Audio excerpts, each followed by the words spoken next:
حیرت انگیز طور پر اس رات کھانے کی میز پر سب نے نارمل نظر آنے کی کوشش کی۔ حویلی میں ہونے والے حادثے کا اثر اب صرف بڑے چودھری صاحب پر تھا یا مرنے والے کی ماں پر۔ باقی سب اس کوشش میں شریک تھے کہ خدا کی مرضی کے آگے فوراً سر جھکا دیں اور بلا تاخیر صبر جمیل کا مظاہرہ کریں۔ ایک احتجاج کا باغیانہ انداز مجھے شاہینہ بھابھی کے رویے میں نظر آیا تھا۔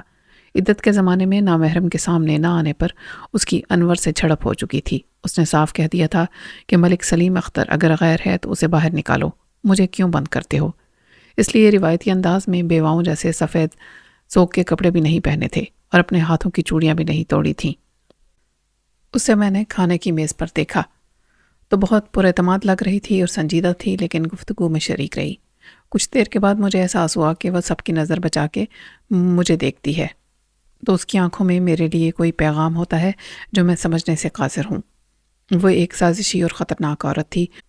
اس کے مجرمانہ عزائم کا نشانہ صرف ریشم ہی نہیں بنی تھی، نادانستہ ہی صحیح، لیکن ایک بار میں بھی اس کے پھیلائے ہوئے جال میں گرفتار ہو گیا تھا۔ قصوروار خود ہی تھا۔ میں نے مان لیا تھا کہ حویلی میں اس کے مرتبے اور مقام کی حامل عورت ایسا کر ہی نہیں سکتی۔ تجربے نے مجھے سمجھا دیا کہ عورت ہو یا مرد، اس کی فطرت نہ ماحول بدل سکتا ہے اور نہ ہی تعلیم و تربیت، نہ خاندانی حسب نسب اور نہ ہی اچھی صحبت۔ میرے دل میں ایک ڈر بیٹھا ہوا تھا۔ وہ بظاہر بے ضرر باحیا اور فرشتہ سیرت نظر آتی تھی، لیکن باطن میں وہ اس کے برعکس تھی۔ اس کی شخصیت کے اس تضاد کو وہی جان سکتے تھے جو اس کی محبت یا نفرت کا شکار ہوں۔ اس کی زندہ مثال ریشم تھی اور میں تھا۔ میں نے بہت بڑی قیمت ادا کر کے یہ معلوم کر لیا تھا کہ اس نے ریشم کو زہر دے کر ہلاک کرنے کی کوشش کی تھی، لیکن اس فائل میں جو اب بھی میرے پاس پڑی تھی یہ نہیں لکھا تھا کہ زہر دینے والی شاہینہ تھی۔ میں سچ جان لینے کے باوجود اس کا نام لینے کی ہمت نہیں کر سکتا تھا۔ میں کھانا ختم کرنے کے بعد اپنے اندیشوں کی وجہ سے کچھ خاموش تھا۔ اچانک انور نے کہا، تو کس سوچ میں گم ہے؟ میں چونکا، نہیں کوئی خاص بات تو نہیں۔ میں بہت دیر سے دیکھ رہا ہوں، کھانے کے دوران بھی تو خاموش تھا۔ چل اٹھ میرے ساتھ چل۔ کہاں؟ میں نے کہا۔ ابھی میں نے کہا تھا کہ ابا جی بلا رہے ہیں مجھے اور تجھے بھی، تو نے سنا نہیں تھا؟ انور حیرانی سے بولا۔ تب میں نے دیکھا کہ واقعی کچھ دیر کے لیے میں کتنا بے خبر ہو گیا تھا۔ کھانا ختم ہو چکا تھا، سب لوگ جا چکے تھے۔ ملازم منتظر تھا کہ ہم اٹھیں تو وہ میز صاف کریں۔ میں وضاحت کیے بغیر انور کے ساتھ چل دیا۔ رات کے 10 بجے کے بعد بڑے چودھری کے آرام کا وقت ہوتا تھا۔ انہیں نیند آئے نہ آئے ان کے کمرے میں سوائے ڈاکٹر جلالی کے اور کسی کو باریاب ہونے کی اجازت نہ تھی۔ وہ اپنے بیڈ پر نیم دراز تھے اور ان کی حالت میں کچھ افاقہ محسوس ہوتا تھا۔ اخلاقاً میں نے طبیعت کا حال پوچھا اور انہوں نے رسماً کہا کہ شکر ہے اللہ کا گزر رہی ہے۔ ہم ان سے کچھ فاصلے پر بیٹھ گئے۔ یہاں آتے ہوئے انور نے کسی خادمہ سے کہہ دیا تھا کہ کافی لے آئے۔ شاید وہ جانتا تھا کہ اس وقت طلبی بے سبب نہیں ہو سکتی اور بات اہم ہوگی تو لمبی ہوگی۔ بہت جلد ایسا ہی ہوا۔ چودھری نے کہا، ملک تجھے تو سب معلوم ہو گیا ہے ہمارے بارے میں، کچھ اپنے بارے میں بتا۔ میں اس غیر متوقع سوال سے حیران ہوا۔ آپ تو جانتے ہیں چودھری صاحب، لاوارث ہوں میں، ادھر سے گزر رہا تھا، اپنی بیوی کے ساتھ کیا حادثہ ہو گیا، خدا نے مجھے بچا لیا، بیوی کا کچھ پتہ نہیں۔ پھر بھی تیرا کوئی گاؤں شہر ہوگا، گھر ہوگا، ماں باپ ہوں گے۔ میں حیران تھا کہ آج اچانک چودھری کو میرے بارے میں ان معلومات کی کیا ضرورت پڑ گئی۔ میں نے انور کی طرف دیکھا تو وہ بولا، ابا جی نے مجھ سے پوچھا تھا، میں نے کہا وہ خود بتا سکتا ہے آپ کو۔ مجھے ایک دم فیصلہ کرنا پڑا کہ میں اپنی داستان حیات کو کیسے ایڈٹ کر کے سناؤں، اس میں کتنا سچ رکھوں اور کتنا جھوٹ شامل کروں۔ آج میں وہ نہیں تھا جو اصل میں تھا۔ فرید الدین سے میں خاور بنا تھا اور اب ملک سلیم اختر ہو گیا۔ یہ کہانی بہت لمبی تھی، جو میں پوری سناتا تو صبح ہو جاتی، اسے دہرانے کا کوئی فائدہ نہیں تھا۔ میں نے کہا، میں آپ کو مختصراً بتاتا ہوں، اپنے والدین کے بارے میں مجھے کچھ یاد نہیں۔ میں بہت چھوٹا تھا جب وہ مر گئے۔ کیا کرتا تھا تیرا باپ؟ رہتے کہاں تھے وہ؟ میری پرورش میرے بڑے بھائی نے کی تھی۔ انہوں نے بتایا تھا کہ میرے والد کسی اسکول میں ٹیچر تھے، راول پنڈی سے آگے فتح جنگ کی طرف کوئی گاؤں تھا۔ والد پنڈی آ گئے تھے، باقی خاندان والوں سے تعلق نہیں رہا تھا، وجہ مجھے معلوم نہیں۔ تقسیم کے وقت وہ پنڈی کے کسی محلے ٹنچ بھاٹا میں تھے اور کسی مڈل اسکول میں پڑھاتے تھے، وہاں سکھ بھی کافی تھے۔ انہی کے ہاتھوں میرے والدین قتل ہوئے تھے۔ بڑے بھائی نے میٹرک کر لیا تھا، وہ کام کرتا رہا اور پڑھتا رہا۔ میں اس سے 20 سال چھوٹا تھا۔ میری پرورش اسی نے کی۔ اسے بینک میں نوکری مل گئی تھی اور ہم لاہور آ گئے تھے۔ وہاں اس نے شادی کر لی لیکن بچے نہیں ہوئے۔ وہ بینک میں کیشیئر ہو گیا تھا۔ ایک دن بینک سے کیش لے کر آ رہا تھا کہ ڈاکوؤں نے اسے لوٹ لیا۔ وہ پیسہ ایک بڑے بدنام اسمگلر نادر شاہ کا تھا۔ اس نے میرے بھائی پر یقین نہیں کیا اور اسے مار ڈالا۔ میں اکیلا رہ گیا۔ میں نے کسی نہ کسی طرح ایم اے تک تعلیم حاصل کی، اس کے بعد ایک بے وقوفی کی، مجھ پر اپنے بھائی کے قاتل سے انتقام لینے کا بھوت سوار ہو گیا۔ نتیجہ یہ کہ مجھے جان بچا کے بیوی کے ساتھ بھاگنا پڑا۔ یہاں نہر کے پل پر ویگن حادثے کا شکار ہو گئی۔ اس کے بعد سے میں یہاں ہوں، بیوی کا کچھ پتہ نہیں۔ اس کہانی میں جھوٹ وہی تھا جو دروغ مصلحت آمیز کہلاتا ہے اور جس کا مقصد کسی کو نقصان پہنچانا ہرگز نہیں ہوتا۔ اس کے سوا کہ نورین میری بیوی تھی، اس میں اور کچھ جھوٹ نہیں تھا۔ مجھے احساس ہوا کہ شاید میں نے نادر شاہ کا نام لے کر غلطی کی تھی، لیکن اس سے بڑی غلطی میں پہلے بھی اعتماد میں کر چکا تھا۔ میں نے انور کو سب بتا دیا تھا، اس وقت جب میں اور وہ ایک ہی قید خانے کے اسیر تھے۔ پھر میں نے ریشم پر اعتماد کیا تھا۔ آج بھی مجھے یہ خطرہ نہیں تھا کہ ان دونوں میں سے کوئی مجھے نقصان پہنچا سکتا ہے یا بلیک میل کر سکتا ہے۔ چودھری صاحب نے حقے کے چند کش لیے، پھر وہ مجھ سے مخاطب ہوئے۔ چل یہ بھی اچھا ہوا جو ادھر آ گیا تو، سب قسمت کے کھیل ہیں، ورنہ کہیں اور ڈوب کے مر جاتا اور تیرا پتہ بھی نہ چلتا، تیری بیوی کی طرح۔ مجھے یقین ہے چودھری صاحب کہ وہ زندہ ہوگی۔ چودھری نے مجھے پرتمسخر نظروں سے دیکھا۔ زندہ ہوتی تو تجھے تلاش کرتی یہاں نہ آ جاتی؟ یہ کام میں بھی کر سکتا تھا، مگر ابھی تک نہیں کیا۔ کیا پتا اس کے حالات کیا ہوں گے جو اس کے پیروں کی زنجیر بنے ہوں گے۔ چودھری نے سر ہلایا۔ مجھے پتا چلا تھا کہ تو اس کو تلاش کرنے کے لیے جانے کا سوچ رہا ہے۔ بالکل ٹھیک سنا آپ نے، پہلے ہی بہت دیر کی میں نے۔ مگر تو جائے گا کہاں؟ میں نے تفصیل میں جانے سے گریز کیا۔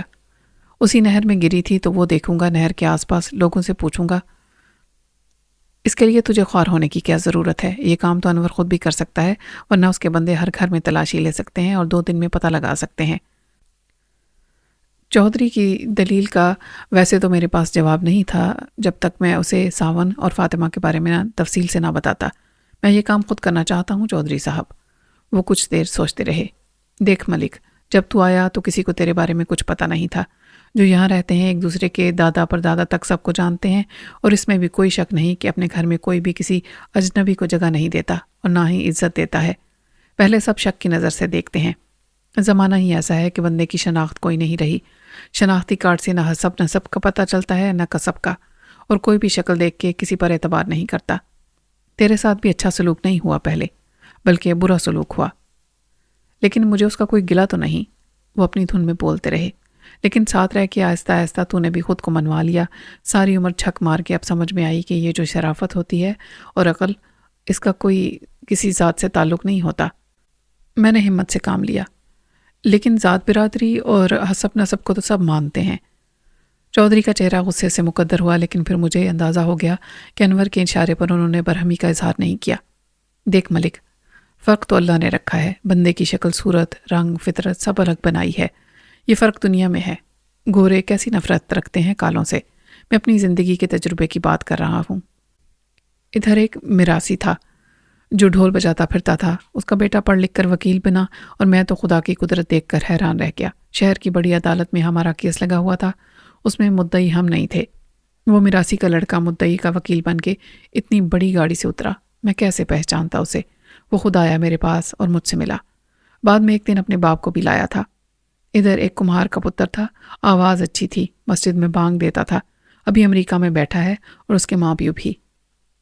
میں نے کہا ایسی ہزاروں نہیں لاکھوں مثالیں ملیں گی آپ کو۔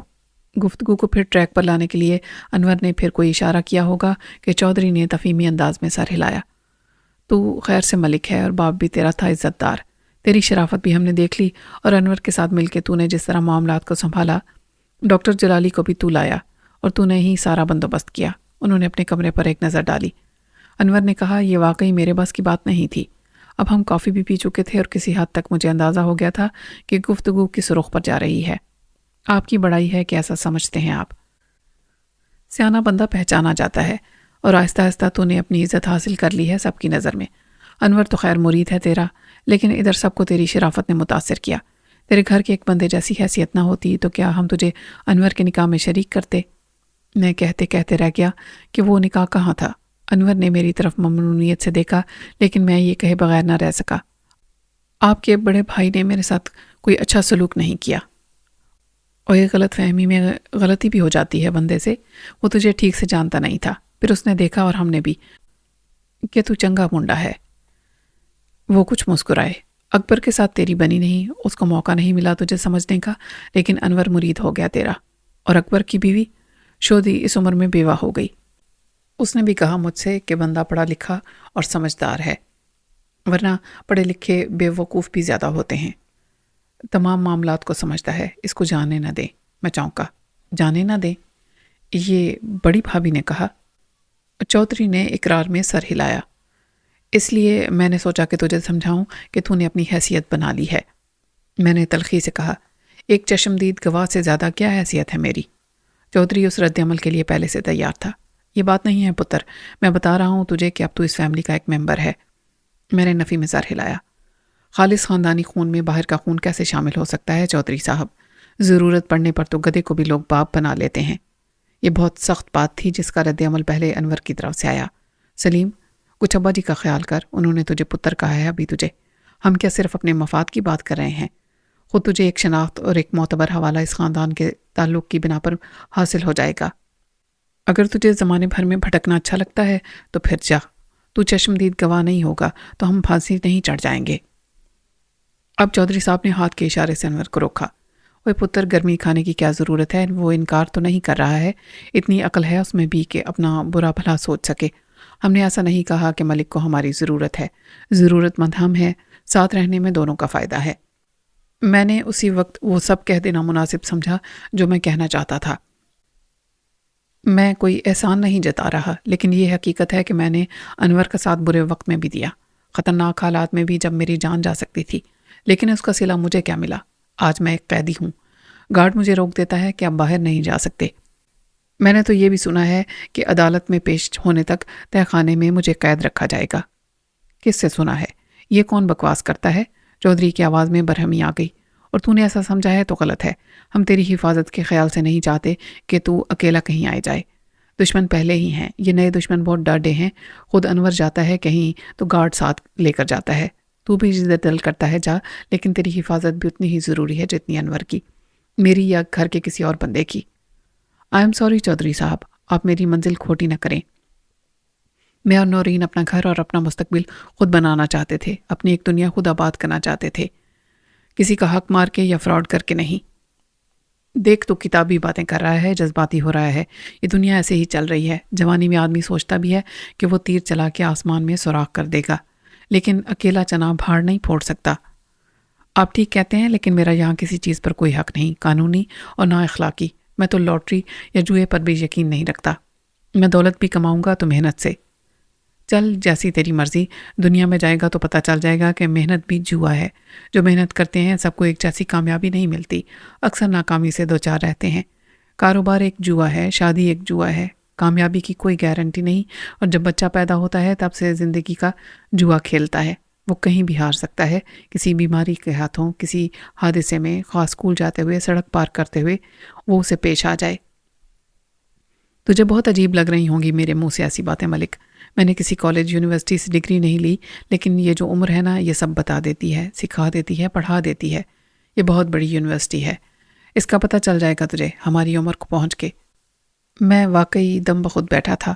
روایتی وڈیرے کا شعور و مزاج رکھنے والا چودھری ایک بالکل مختلف زبان بول رہا تھا، اور میں اس کی شخصیت کا بالکل نیا روپ دیکھ رہا تھا۔ آپ کی باتوں سے مجھے 100% اتفاق ہے۔ اس نے میری بات کاٹ دی، لیکن پرنالہ وہیں گرے گا۔ ٹھیک ہے، تو کچھ دن ٹھہر جا، ابھی انور کو بھی تیری ضرورت ہے اور ہم سب کو بھی۔ انور بھروسہ کرتا ہے تجھ پر، سارے معاملات کو سنبھال رکھا ہے تو نے۔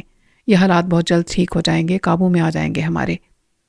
ایک عینی گواہ تو آج مارا گیا ہے، میں نے تن سے کہا۔ کچھ دن میں سب ٹھیک ہو جائے گا، تب تک اپنا خیال رکھ، اور کوئی مسئلہ ہو خرچے ورچے کا تو انور سے کہہ دے۔ میں نے کہا، خرچ کہاں کروں گا میں؟ آپ نے بڑی آزمائش میں ڈال دیا ہے مجھے۔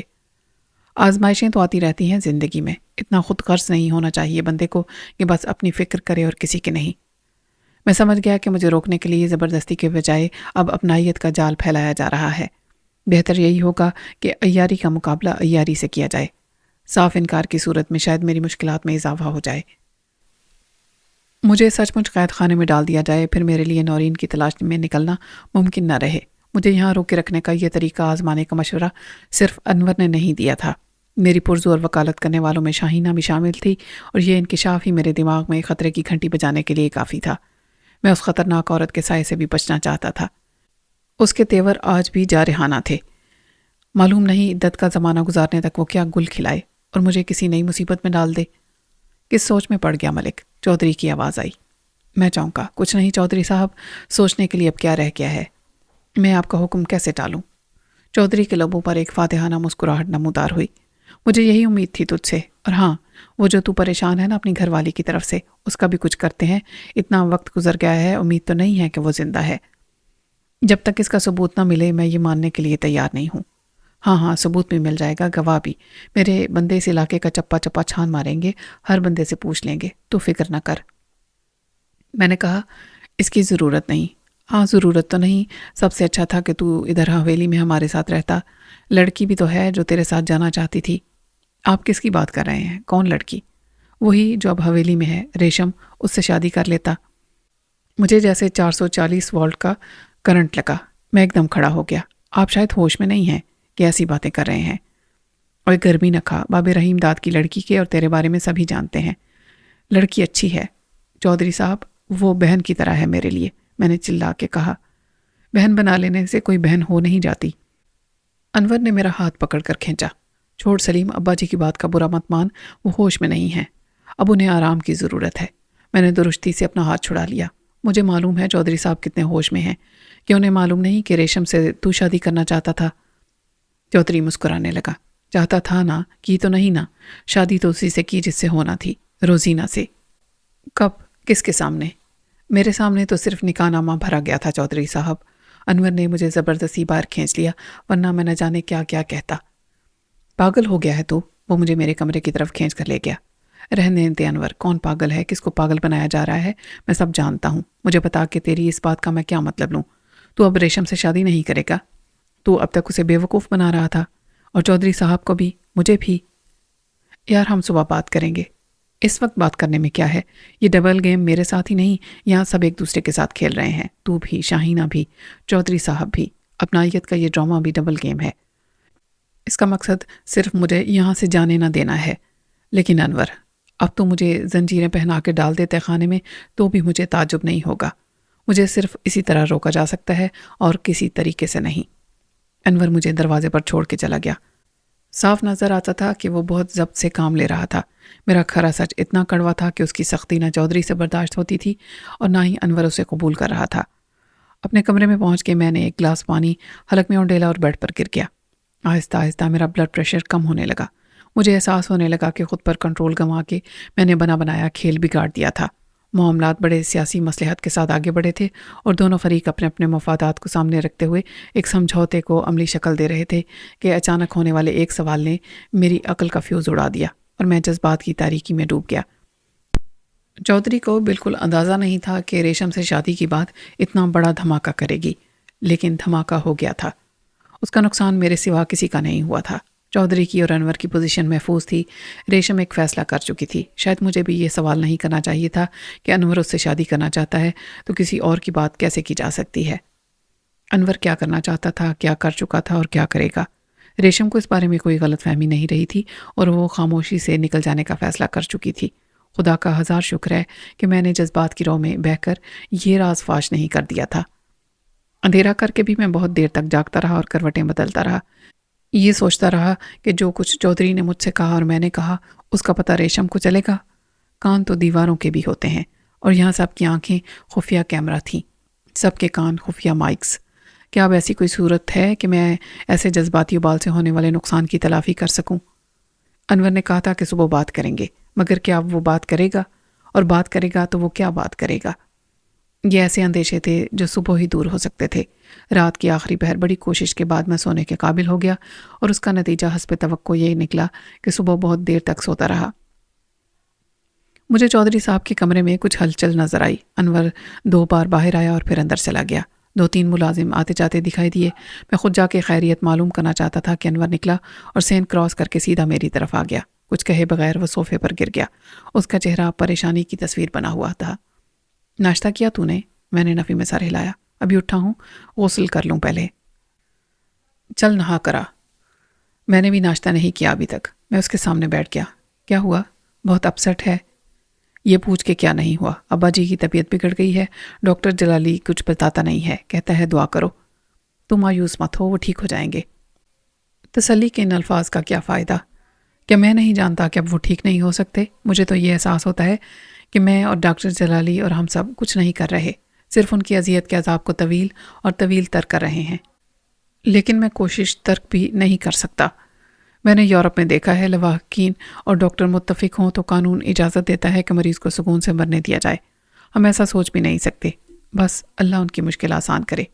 ایک خادمہ ٹرے اٹھا کے لائی اور ناشتہ ہمارے سامنے رکھ کے چلی گئی۔ مجھے اندازہ ہو رہا تھا کہ انور کو باپ کی پریشانی کے علاوہ بھی کوئی اور پریشانی ہے۔ یار، اس کے علاوہ بھی ایک اور مسئلہ ہے۔ میرا شک فوراً ہی اس کی زبان پر آ گیا۔ سارے مسئلے ایک ساتھ کھڑے ہو گئے ہیں۔ اور کیا ہے؟ کوئی تفتیش کا مسئلہ ہے؟ اس سے نمٹ لیں گے پیر صاحب، اور پولیس انہیں پکڑ کے ٹانگ دیتی ہے تو ٹانگ دے میری بلا سے۔ ریشم حویلی میں نہیں ہے۔ میرا ہاتھ رک گیا۔ کیا مطلب؟ میں نے کون سی فارسی بولی ہے؟ ریشم کہیں چلی گئی ہے۔ کہاں چلی گئی ہے؟ کہاں جا سکتی ہے وہ؟ ناشتہ جاری رکھ۔ اس نے کافی کا مگ اٹھا لیا۔ میرا دل نہیں چاہتا کچھ بھی کھانے کو۔ دماغ میرا اسی سوال میں الجھا ہوا ہے کہ وہ کہاں گئی اور کیوں۔ مجھے شک ہے کہ وہ اسے اپنے ساتھ لے گئی۔ یہ اتنی بڑی گالی کس کے لیے؟ میں نے کہا۔ وہی سلونی، اور کون؟ مجھ سے تو آج صبح ہی بات ہوئی تھی۔ اس نے ماں سے اور شاہینہ بھابھی سے کل کہا تھا کہ وہ شادی کر رہی ہے۔ شادی؟ اچانک؟ اچانک کیا؟ اس کا وہی پرانا یار رنگیلا۔ بغیرتی کی بھی حد ہوتی ہے کوئی۔ پہلے جب سلونی گئی تھی تو اسی کے ساتھ رہی تھی۔ لاہور میں کیا کرتی تھی؟ جسم فروشی۔ یہی ٹیکسی والا رنگیلا۔ پہلے رکشہ تھا اس کے پاس، یہ لے جاتا تھا سلونی کو ہوٹلوں میں ہر رات۔ پھر بعد میں یہ خود سپلائر ہو گئی تھی تو وہ لڑکیاں لاتا تھا اور یہ دوسرے گاہکوں کو سپلائی کرتی تھی، اور اس پر دعوے کہ سلونی سے سچی محبت کرتا ہے۔ حرام زادہ۔ یہ سب چھوڑ، ریشم کی بات کر۔ اس نے ایک گہری سانس لی۔ مجھے شک ہے کہ وہ ورغلا کر لے گئی ہے ریشم کو اپنے ساتھ۔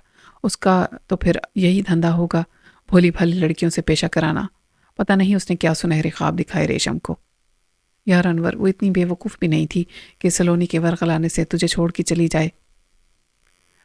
اس فاحشہ نے ریشم کو ایکسپلائٹ کیا، اسے میرے خلاف بھڑکایا۔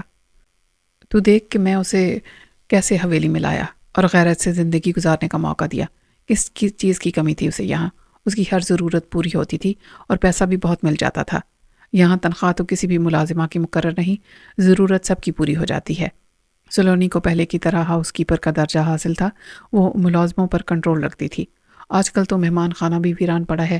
ابا جی کے زمانے میں اور اکبر کے دور میں بہت لوگ آتے تھے، بہت شوقین مزاج، کچھ شکار کے بہانے اور کچھ تفریح کے لیے۔ ان سب کی ہر طرح کی خاطر مدارات سلونی کے ذمے تھی۔ ہر طرح کا مطلب ہے ہر طرح کی۔ اب تو کچھ بھی نہیں تھا۔ کیا اس نے تجھ سے کوئی بات کی تھی کہ وہ شادی کر رہی ہے؟ میں چونکا۔ نہیں، مجھ سے بھی کبھی ذکر نہیں کیا۔ ماں جی کو بتایا اور بھابھی کو۔ اب ان دونوں نے مجبوراً سلونی کو حویلی میں قبول کر رکھا تھا۔ انہیں معلوم تھا کہ وہ کس کماش کی عورت ہے اور سب کی محبوبہ بنی ہوئی ہے۔ اپنی ہوشیاری اور چالاکی سے باتیں اچھی کرتی تھی اور مردوں کا دل بہلانا جانتی تھی۔ صورت اتنی اچھی نہیں تھی مگر بری بھی نہیں تھی، اور خوب نخرے کے ساتھ رہتی تھی۔ میری ماں اور بھابھی تو ہیں خاندانی شریف زادیاں، مگر اپنے گھر کے مردوں کی ساری عیاشی کو برداشت کرنا ان کی عادت ہے۔ ان کا بس چلتا تو سلونی کو ایک دن بھی حویلی میں رہنے نہ دیتی۔ اب اس نے اجازت مانگی کہ میں شادی کر کے اپنا گھر بسانا چاہتی ہوں، مجھے اجازت دی جائے تو انہوں نے کہا خس کم جہاں پاک، کل کی جاتی آج جائے۔ ماں نے اجازت دے دی تو ابا جی کیا روک لیتے؟ انہوں نے صبح مجھ سے ذکر کیا اور یہ بھی بتا دیا کہ چودھری صاحب نے بھی اسے اجازت دے دی ہے۔ ماں جی اور بھابھی کو بھی بتا دیا ہے۔ میں نے کہا اچانک شادی کا فیصلہ کر لیا تم نے، تمہاری مرضی، میں روکنے والا کون؟ اس نے بتایا کہ ابھی رنگیلا آئے گا ٹیکسی لے کر تو میں چلی جاؤں گی۔ وہ کب گئی میں نے نہیں دیکھا، میں ابا جی کو دیکھ رہا تھا۔ کسی اور نے تو دیکھا ہوگا؟ ہاں، گارڈ نے دیکھا تھا۔ ایک وین آئی تھی جس میں سلونی کا سامان رکھا گیا تھا، جاتے وقت وہ کسی سے ملی بھی نہیں۔ وین ڈرائیور وہی تھا، رنگیلا۔ ہاں، مجھے صبح اس نے بتایا تھا کہ وہ ملتان جائے گی اور وہاں سے کراچی۔ میرا خیال ہے یہ بھی جھوٹ ہے۔ تو کیسے شک کر رہا ہے کہ وہ ریشم کو لے گئی؟ کسی نے دیکھا ریشم کو ساتھ جاتے؟ یہی تو عجیب بات ہے، ریشم کو کسی نے باہر جاتے نہیں دیکھا۔ پھر تجھے یہ خیال کیوں آیا کہ وہ سلونی کے ساتھ چلی گئی؟ انور نے خلا میں دیکھتے ہوئے کہا۔ ریشم بدگمان تھی مجھ سے اور ناراض بھی۔ اس کا رویہ بدل گیا تھا میرے ساتھ، خصوصاً جب سے اس کی طبیعت خراب ہوئی تھی اور وہ اسپتال گئی تھی۔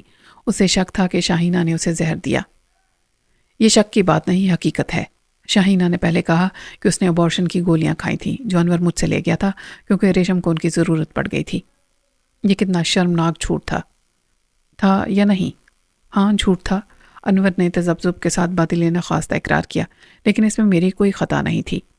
شاہینہ نے سلونی کا نام لے کر کہا تھا کہ ریشم ہر رات تیرے ساتھ ہوتی ہے، تیرے کمرے میں، اور اس کا نتیجہ تو سامنے آنا ہی تھا، لیکن ایسی کوئی بات نہیں تھی۔ میں نے ریشم کو ہسپتال میں سمجھانے کی کوشش کی اور شرمندہ کرنے کی تو وہ مجھ پر برہم ہو گئی کہ ایسا بے سروپا اور شرمناک جھوٹ کس نے بولا؟ کیا یہ سب اس نے تجھ سے نہیں کہا ہوگا؟ ضرور کہا ہوگا، مگر تو نے کچھ نہیں کیا۔ میں کیا کرتا؟ تو نے بھابھی سے پوچھا تھا؟ ہاں پوچھا تھا۔ وہ کہنے لگی کہ میں نے ایسی کوئی بات نہیں کی، کون بدنام کر رہا ہے مجھے؟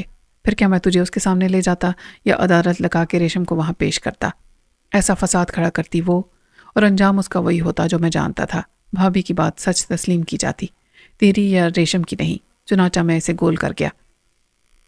اور وہ گولیاں کیا تھیں جو تو لایا تھا اس سے؟ میں نے کہا تھا کہ ریشم اپسیٹ ہے، اسے نیند نہیں آ رہی، وہ خود بھی نیند کی گولیاں کھانے لگی ہے، اس نے وہی دی تھی مجھے۔ بے وقوف آدمی، اس نے ریشم کو گندم کے کیڑے مارنے والی زہر کی گولیاں دے دی تھیں جو گندم کے ذخیرے کو محفوظ رکھنے میں کام آتی ہیں۔ وہ میرا منہ تکنے لگا۔ یہ کیا کہہ رہا ہے تو؟ وہی جو سچ ہے، اور مجھے شک ہے کہ تو بھی یہ سب جانتا تھا، مگر تو نے بڑی بھابھی کو بچایا تھا، ورنہ پولیس کیس بنتا۔ اس کی عزت خاندان کی عزت تھی، اس پر ریشم کو قربان کیا جا سکتا تھا۔ وہ چلایا۔ خدا کی قسم مجھے نہیں معلوم۔ میں نے بیڈ کے نیچے سے فائل نکالی اور اسے تھما دی۔ یہ رپورٹ میں نے اسپتال سے لی تھی، اسے دبا دیا گیا تھا۔ میں نے اسے نکلوانے کے لیے 10,000 دیے اور ایک فاحشہ کے ساتھ رات بسر کی۔ پھر اس نے ان ردی دستاویزات میں سے رپورٹ نکالی جن کو اگلے دن ضائع کر دیا جاتا ہے۔ بے یقینی سے مجھے دیکھتے ہوئے اس نے فائل کھولی اور اس پر لکھی ہوئی ڈاکٹری رپورٹ پڑھنے کی ناکام کوشش کی۔ اس سے تو کچھ بھی پتہ نہیں چلتا، تو نے کیسے سمجھ لیا؟ میں نے ایک طنزیہ مسکراہٹ کے ساتھ کہا۔ اسے لے جا ڈاکٹر جلالی کے پاس، اسی نے مجھے بتایا تھا، مگر اسے اور کچھ پتہ نہیں، نہ یہ کہ رپورٹ کس کی تھی اور یہ واردات کہاں ہوئی تھی۔ وہ تجھے بھی سمجھا دے گا۔ انور کسی فالج زدہ شخص کی طرح بے حس و حرکت بیٹھا خلا میں گھورتا رہا۔ کاش یہ مجھے پہلے معلوم ہو جاتا۔ میں اس کا مذاق اڑانے کے انداز میں تلخی سے ہنسا۔ پہلے معلوم ہو جاتا تب بھی کچھ نہ ہوتا، بڑی بھابھی کا تو کچھ نہیں بگاڑ سکتا تھا تو ڈرتا تھا اس سے، اور مصلحت کے تقاضے تیرے پاؤں کی زنجیر میں آج بھی ہیں۔ لیکن ریشم آج مجھے کیوں چھوڑ گئی؟ یہ بات پرانی ہے۔ تو نے مان لیا کہ وہ چلی گئی ہے؟ ہاں، وہ حویلی میں نہیں ہے تو پھر جا چکی ہے، اور سلونی کے ساتھ۔ میں اب اندازہ کر سکتا ہوں کہ ریشم نے ایسا کیوں کیا۔ ہاں، اس نے روزینہ کی وجہ سے ایسا کیا۔ یہ پہلی بات درست کی ہے تو نے۔ اس نے دل کے ہاتھوں مجبور ہو کر اپنی محبت کی رسوائی قبول کر لی تھی، تیری دوسری بیوی بن کے رہنا بھی قبول کر لیا تھا۔ سچ یہ بھی تھا کہ وہ مجبور تھی، وہ کہیں جا ہی نہیں سکتی تھی کیونکہ وہ ایک غریب کسان کی بیٹی تھی، لیکن برداشت کی ایک حد ہوتی ہے۔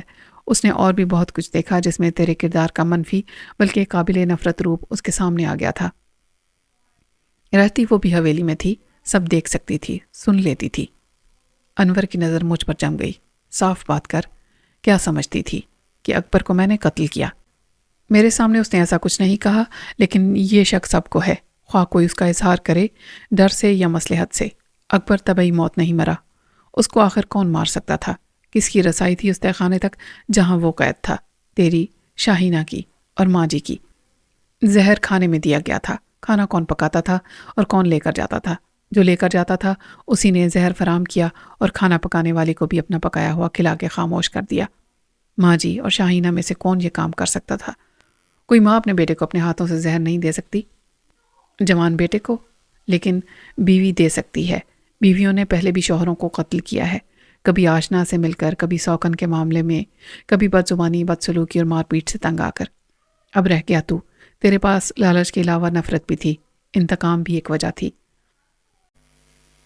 انور بہت دیر تک خاموش بیٹھا رہا۔ ریشم بہت سادہ تھی۔ میں نے کہا، تو سادہ اور بے وقوف کا ایک ہی مطلب سمجھتا ہے۔ اب میرا شک پکا ہو گیا ہے، یہ ساری باتیں سلونی نے اسے اکسانے کے لیے کہی ہوں گی۔ تیری مت ماری گئی ہے انور، تو عورت کی فطرت کی اس بنیادی کمزوری سے آنکھیں بند کیے بیٹھا ہے، وہ پاکستان کی دیہاتی لڑکی ہو یا بالی ووڈ کی سپر سٹار، اپنے محبوب میں شراکت برداشت نہیں کرتی۔ تو کیوں سمجھتا ہے کہ ریشم کے لیے روزینہ کا وجود اور اس کی برتر حیثیت قابل قبول تھی؟ وہ محبت میں اتنی مجبور اور اتنا ذلیل ہونا قبول کر سکتی تھی؟ کیا سلونی نے اسے یہ سب سمجھایا ہوگا؟ صرف سلونی کو الزام مت دے، ریشم نے بھی محسوس کیا ہوگا کہ دوسری بیوی بننے کے رسوا کن معاہدے کو قبول کرنا اس کی غلطی تھی، خصوصاً اس وقت جب تیرا نکاح روزینہ سے ہوا۔ میرا مطلب ہے قانونی طور پر اس نے یہ حیثیت حاصل کر لی، شرعی طور پر بھی ہو جائے گی بہت جلد، اور جب حویلی کا چارج سنبھالے گی تو سب کچھ وہی ہوگی، بیوی، مالکن، خاندانی بہو۔ انور پلک جھپکائے بغیر مجھے دیکھتا رہا، سب سنتا رہا۔ پھر مجھے احساس ہوا کہ میں ضرورت سے زیادہ بول گیا ہوں، مجھے تو کچھ بولنے کی ضرورت ہی نہیں تھی۔ میرا آواز انور کی فطرت یا اس کے معاشرے کی سوچ بدل نہیں دے گا۔ مجھے تو ریشم کے فرار کی خبر سن کے صرف اچھا کہنا چاہیے تھا، اور انور کے سوالوں کا جواب بھی ہاں یا نہیں میں نہیں دینا چاہیے تھا، یا پتہ نہیں کہہ کر خاموش ہو جانا چاہیے تھا۔ انور نے بلاخر ایک سوال کیا، یہ سب اس نے کہا تھا تجھ سے یا تو نے اسے سمجھایا تھا؟ تو اسے میری سازش بنانا چاہتا ہے۔ میں نے سلونی کو اکسایا اور ریشم کو تیرے خلاف کیا، میں نے سپاٹ مگر مضبوط لہجے میں کہا۔ نہیں ملک، تو نے ہمیشہ مجھے سپورٹ کیا ہے، یا ریشم کے دماغ میں یہ اندیشے تھے جن کا اس نے اظہار تیرے سامنے کیا تھا؟ وہ اپسیٹ ضرور تھی، محبت پر اس کا اعتماد پارا پارا ہو گیا تھا، لیکن تجھے چھوڑ کر جانے کا خیال اس کے دماغ میں نہیں آیا تھا۔ اس تبدیلی کا مجھے بھی علم نہیں۔ یعنی میرا شک صحیح ہے، یہ سب سلونی کی کارستانی ہے، وہ سب جانتی تھی۔ اس نے ریشم کو ڈرایا، مجھ سے برگشتہ کیا، اسے مستقبل کے سنہرے خواب دکھائے۔ اچھا چھوڑ یہ قیاس کے گھوڑے دوڑانے کا کھیل، اگر وہ گئی تو بس گئی، سلونی کے ورغلانے سے گئی یا اپنی مرضی سے، کیا فرق پڑتا ہے؟ دیکھا تو کسی نے بھی نہیں۔ میں سب سمجھ گیا ہوں ملک، وہ پچھلی طرف سے نکلی، باغ میں اس وقت کوئی نہیں ہوتا مالی کے سوا، اور وہ ریشم کو کیسے روکتا؟ ویسے بھی وہ لگا ہوا ہوگا اپنے کام میں، اس سے پوچھیں گے تو کہے گا سرکار میں نے تو کچھ دیکھا ہی نہیں۔ اسے وقت کا علم تھا، یا تو وین نے اسے پیچھے سے بٹھایا یا حویلی سے کچھ فاصلے پر وہ اس میں سوار ہو گئی۔ اس کا سامان سلونی لے گئی ہوگی۔ سامان تھا ہی کیا؟ فرض کر ایسا ہی ہوا، اگر وہ تجھے بتا کے جاتی تو کیا تو اسے جانے دیتا؟ میں نے بیزاری سے کہا۔ سوال ہی پیدا نہیں ہوتا۔ تو زبردستی کرتا، پہرے بٹھاتا اس پر؟ میں اسے سمجھاتا، قائل کرتا، اور وہ قائل ہو جاتی کہ روزینہ سے شادی کے بعد بھی تو اسی طرح محبت کرتا رہے گا اس سے، جیسا کہ تو نے کہا تھا۔ میں مانتا ہوں کہ اس کی سوشل حیثیت وہ نہ ہوتی جو روزینہ کی ہوگی، لیکن میں نے اس کی بات کاٹ دی۔ چھوڑ انور، ایسی بات کیوں کرتا ہے جس پر یقین مشکل ہے، جو ہمارے معاشرتی حقائق کے خلاف ہے، میرے تیرے جیسے مردوں کی فطرت کے خلاف ہے، عقل کے خلاف ہے۔ بہتر یہی ہوگا کہ تو بھی تلخ حقائق سے سمجھوتا کر لے۔ یہ نہیں ہو سکتا، یہ ہو چکا ہے، جیسے اکبر مر چکا ہے ایسے ہی ریشم جا چکی ہے۔ یہ بھی ایک حادثہ ہے تیری زندگی کا، اور کسی حد تک ریشم کی زندگی کا بھی، کسی اور کی زندگی سے متاثر نہیں ہوتی۔ اگر وہ ایک کمزور لاوارث لڑکی ہونے کے باوجود یہ کڑوا گھونٹ پینے کا فیصلہ کر سکتی ہے تو تجھے بھی اس کے فیصلے کو قبول کرنا چاہیے۔ سمجھ لینا چاہیے کہ وہ محبت غلط نہیں تھی، نہ تیری نیت غلط تھی، نہ ریشم کی، لیکن حالات نے اسے غلط کر دیا، اور حالات پر تیرا کوئی اختیار نہیں تھا۔ کون کہتا ہے کہ حالات پر میرا اختیار نہیں؟ میں، جو ہو رہا ہے اور جو ہو چکا ہے یا ہونے والا ہے، اس سے یہی ثابت ہوتا ہے کہ تو بے اختیار اور کمزور ہے۔ جوڑے بنتے ہیں آسمانوں پر، ہمارا یہی ماننا ہے۔ تو بھی دل کو سمجھا سکتا ہے کہ ریشم تیرے نصیب میں نہیں تھی، تیری زندگی میں آئی اور چلی گئی، اللہ کی مرضی۔ تو صبر کر، اللہ صبر کرنے والوں کے ساتھ ہے۔ وہ چلایا، بکواس مت کر الو کے پٹھے، میں یہ نہیں کر سکتا۔ پھر کیا کرے گا تو؟ اس کے خلاف رپورٹ لکھوائے گا؟ اسے تلاش کر کے واپس لانے کے لیے اپنا اثر و رسوخ اور طاقت کو استعمال کرے گا، یا خود نکل جائے گا سر میں خاک ڈال کے؟ وہ غصے میں آگ بگولا ہو کر مجھ پر حملہ آور ہوا۔ تو میرا مذاق اڑا رہا ہے، میری تذلیل کر رہا ہے، سور کے بچے۔ اس کے بعد کی ساری گالیاں ہمیشہ سے شرمناک اور ناقابل اشاعت سمجھی گئی ہیں۔ میں نے اسے آسانی سے پیچھے دھکیل دیا۔ انور، ہوش میں آ۔ اس نے میز پر سے پانی کا جگ اٹھا کر میری طرف پھینکا۔ یہ میرے سر میں لگا۔ میں جانتا ہوں تو بھی شریک ہے اس سازش میں، تو نے بھگایا ہے اسے۔ اس نے مجھے مزید گالیاں دیں اور مجھے ٹکر مارنے کی کوشش کی۔ میں نے اسے ایک فرنٹ پنچ مارا تو وہ الٹ کر پیچھے جا گرا، اس کی ناک سے خون بہنے لگا۔ باہر سے نوکر چاکر اور گارڈ دوڑے آئے اور میرے سامنے دیوار بن گئے۔ چودھری صاحب کو لے جاؤ، میں نے کہا۔ شاہینہ دروازے میں نمودار ہوئی۔ کیا ہو رہا ہے یہاں؟ میں نے بے پرواہی سے کہا۔ انور سمجھتا ہے کہ ریشم کو میں نے فرار کرایا ہے، وہ سلونی کے ساتھ گئی ہے تو یہ میری سازش ہے۔ وہ مجھے دیکھتی رہی۔ وہ مجھ سے بھی پوچھ کر گئی ہے، سلونی نے بڑے چودھری صاحب کو بھی بتا دیا تھا۔ میں ریشم کی بات کر رہی تھی. آج اس نے مجھ سے کہا تھا کہ کیا میں بھی چلی جاؤں سلونی کے ساتھ. میں نے کہا کہ تمہاری مرضی, تمہیں یہاں کسی نے زبردستی روک نہیں رکھا. ایک ملازم نے قریب آ کر کہا, ملک صاحب آپ کو بڑے چودھری صاحب یاد کر رہے ہیں. شاہینہ دروازے کے بیچ میں میرا راستہ روکے کھڑی تھی. کیا کہو گے تم ان سے؟ میں نے جھلا کے کہا, وہی جو ہوا. میں تمہارے حق میں گواہی دوں گی. میں نے سب سنا. انور تمہیں کیسی گالیاں دے رہا تھا. مجھے نہیں چاہیے تمہاری گواہی. میرے راستے سے ہٹو. وہ ایک طرف ہٹ گئی. وہ سیاہ قمیض اور شلوار میں تھی جو دیکھنے والوں کو ماتمی لباس ہی لگتا ہوگا, لیکن اس کی تراش خراش ایسی تھی کہ اس کا سراپا دمک رہا تھا. اس کے لمبے گھنے سیاہ بال اس کے چہرے کے گرد ہالہ سا بنا رہے تھے, کیونکہ وہ شور سن کے دوپٹے کے بغیر کمرے سے نکل آئی تھی. اس کا گورا رنگ اس سیاہ ملبوس میں نظر کو خیرہ کرتا تھا, اور اس کے پرشباب بدن کی سرکشی نظر کو گمراہ کرتی تھی. اس ذہنی انتشار کی کیفیت میں بھی میں خیال کو بھٹکنے سے روک نہ سکا.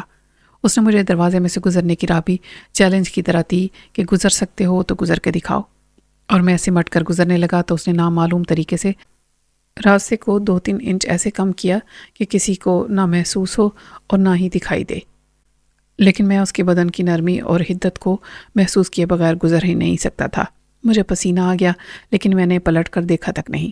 دیکھنے والے اور بھی تھے, ملازم, گارڈ اور خود انور جس نے خود کو ملازموں سے چھڑا لیا تھا اور ڈاکٹر جلالی سے فرسٹ ایڈ لے رہا تھا. میں اس کی طرف توجہ کیے بغیر چودھری صاحب کے کمرے میں داخل ہو گیا. وہ سیدھے بیٹھے تھے اور غصے میں تھے. اوئے یہ کیا تھا؟ کیا لگا رکھا ہے تم نے؟ میں صوفے پر بیٹھ گیا. آپ انور سے پوچھ لیں. پہلے تو بکواس کر, اس کو بھی میں بلاتا ہوں. میں نے کہا, انور کو مجھ سے شکایت ہے کہ میں نے ریشم کو اس کے خلاف کیا اور وہ سلونی کے ساتھ چلی گئی. وہ میری بات سننے پر راضی ہی نہیں تھا. اس نے دیکھا ریشم کو جاتے ہوئے؟ دیکھا تو شاید کسی نے بھی نہیں. سلونی تو آپ سے اجازت لے کر گئی ہے. ریشم اس کے ساتھ نہیں گئی. میں نے حیران سوالیہ نظروں سے چودھری صاحب کو دیکھا. وہ حویلی میں نہیں ہے. انور نے اس کا یہی مطلب نکالا. غصے میں مار پیٹ پر اتر آیا. دماغ خراب ہے اس کا تو, مگر تجھے عقل سے کام لینا چاہیے. چودھری صاحب وہ بہت غصے میں تھا اور میری بات سمجھنا نہیں چاہتا تھا. میں نے بہت برداشت کیا. اوے بلا ذرا انور کو. چودھری صاحب نے دروازے کے سامنے سے گزرتے ہوئے ایک نوکر سے کہا. میں بتاتا ہوں اسے ریشم کہاں گئی ہے. مجھے حیرت کا ایک اور شدید جھٹکا لگا. آپ کو معلوم ہے چودھری صاحب کہاں گئی ہے ریشم؟ چند سیکنڈ وہ مجھے خاموشی سے دیکھتا رہا. اسے پیر صاحب نے بلا لیا ہے اپنی خدمت کے لیے درگاہ پر. میرے سامنے جیسے بم پھٹ گیا. میں شوق سے ایک دم کھڑا ہو گیا. درگاہ پر؟ کب اور کیوں؟ انور کمرے میں داخل ہوا تو اس کا موڈ پشیمانی کا تھا. آئی ایم سوری ملک, میں نے چلا کے کہا. انور, ریشم کو درگاہ پر بھیج دیا گیا ہے پیر صاحب کی خدمت کے لیے. مجھے ابا جی نے ابھی بتایا. انور کا رنگ اڑ گیا. یہ سچ ہے ابا جی؟ چودھری نے اقرار میں سر ہلایا. اس پر دورے پڑتے تھے, جن آنے لگے تھے.